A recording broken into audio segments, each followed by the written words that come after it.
Samantala, muli naman tayong makisilip sa lagay ng panahon ngayong araw. Live mula sa Pag-asa DOST, makakasama natin si Harry Bayona. Harry, happy Monday! Ano ang magiging lagay ng ating panahon ngayong araw na ito? Happy Monday din sa iyo, Perceline. Ito nga po ang latest sa lagay ng ating panahon. Dalawang tulog bago magpasko at meron tayong dalawang weather systems na umiiral sa ating bansa. Una nga po, itong northeast monsoon o hanging amihan at pangalawa naman po itong trough ng ating low pressure area. Unahin po muna natin ng northeast.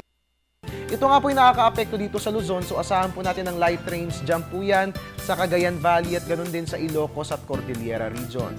Pangalawa naman pong weather system na umiiral sa bansa, ito nga pong trough ng LPA. Makikita nga po natin ayon sa imagery po ng Japan Meteorological Agency. Ito nga po, no, may mga series of low pressure areas sa labas ng ating bansa. At ito nga po yung trough, ibig sabihin po ng trough, extension ng clouds at yan nga po yung umaabot hanggang dyan po yan sa Mindanao. Ito nga po yung nakaka-apekto sa atin. So asahan po natin ang light to moderate rains and thunderstorms dyan po yan sa Mindanao at ganun din sa Eastern at Central Visayas. At bagaman hindi makararanas ng epekto itong aurora, asahan din po natin ang mga pag-ulan dyan po sa lugar na yan. Pero wala namang dapat alalahanin dahil ayon kay Pag-asa weather forecaster Jory Lois, bagaman umaabot ang trough ng LPA na ito, hindi naman ito papasok sa ating bansa.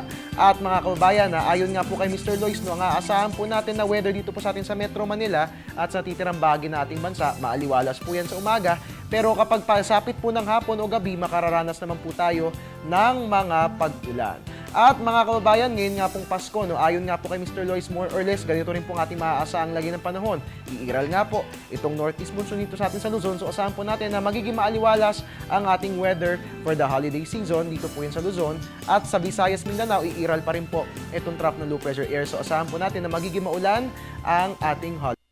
Yan nga po nga asahang lagay ng weather ngayong araw na ito at ganun din sa mga susunod na araw.